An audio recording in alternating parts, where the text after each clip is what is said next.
বিজেপির ডাকা বাংলা বন্ধে কোথাও চলল গুলি, কোথাও তৃণমূল বিজেপি সংঘর্ষে রক্তারক্তি হলো, সামাল দিতে হিমশিম খেতে হলো পুলিশকে।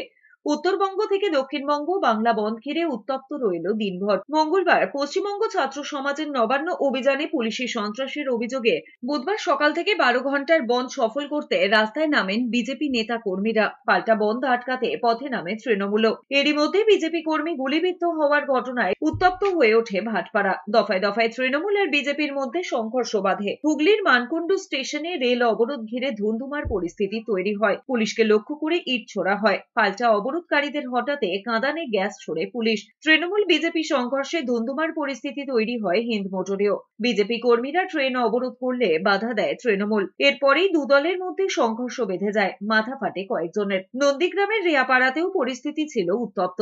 পুলিশের লাঠিতে বেশ কয়েকজন বিজেপি কর্মী আহত হন বলে অভিযোগ। মুর্শিদাবাদ, দুর্গাপুর, কোচবিহার, শিলিগুড়ি বন্ধ ঘিরে তৃণমূল বিজেপির সঙ্গে দফায় দফায় সংঘর্ষ বাধে।